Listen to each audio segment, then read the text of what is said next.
Assalamualaikum warahmatullahi wabarakatuh. Selamat malam, perkenalkan nama saya Tala Demi Marinesi Manung Khalid dari kelompok 6. Di sini saya akan mempresentasikan hasil dari tugas kelompok kami yang berjudul Informasi K3 dan Pengambilan Keputusan.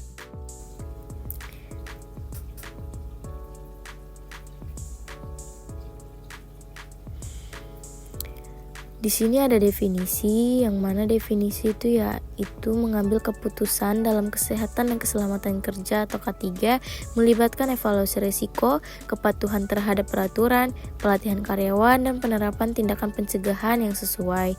Ini juga mencakup identifikasi bahaya, analisis dampak potensial, dan pembuatan keputusan didasarkan pada prinsip-prinsip K3. Informasi K3 mencakup prinsip-prinsip dan praktik untuk menjaga kesejahteraan karyawan di tempat kerja, termasuk identifikasi risiko, pencegahan cedera, dan prosedur darurat. Pengambilan keputusan terkait K3 melibatkan evaluasi risiko, implementasi langkah-langkah mitigasi, dan penyesuaian strategi berdasarkan perubahan lingkungan atau situasi kerja. Identifikasi risiko. Langkah pertama adalah mengidentifikasi berbagai potensi bahaya atau risiko di tempat kerja.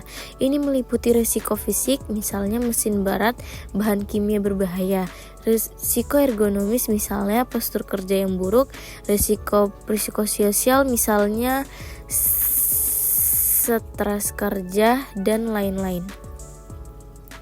Penilaian risiko. Risiko dievaluasi untuk menentukan tingkat bahaya dan kemungkinan dampak yang mungkin terjadi jika risiko tersebut terrealisasi. Penilaian risiko biasanya menggunakan metode-metode seperti matriks risiko atau analisis Bowti. Pemilihan kontrol dan tindakan. Memilih kontrol atau tindakan yang tepat untuk mengurangi atau menghilangkan risiko tersebut. Kontrol dapat berupa teknik, prosedur, atau perubahan lingkungan kerja. Implementasi dan monitoring.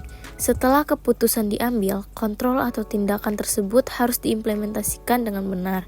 Monitoring dilakukan untuk memastikan bahwa kontrol tersebut efektif dalam mengurangi risiko dan memperbaiki keadaan keselamatan dan kesehatan kerja. Evaluasi kembali dan perbaikan. Proses pengambilan keputusan dalam K3 adalah siklus yang berkelanjutan. Evaluasi dilakukan secara berkala untuk menilai efektivitas kontrol yang ada, mengidentifikasi perubahan dalam risiko atau kondisi kerja, dan melakukan perbaikan atau penyesuaian jika diperlukan.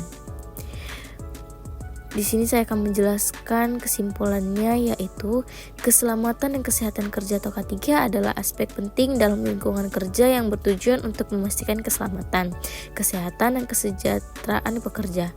Dalam pengambilan keputusan terkait K3, beberapa faktor utama harus dipertimbangkan. Memahami potensi bahaya dan risiko di tempat kerja adalah langkah pertama dalam pengambilan keputusan yang efektif. Ini melibatkan penilaian risiko secara menyeluruh untuk mengidentifikasi sumber bahaya potensial, memastikan bahwa semua keputusan dan tindakan yang diambil sesuai dengan peraturan dan standar K3 yang berlaku adalah krusial untuk menghindari sanksi hukum dan menjaga keselamatan pekerja.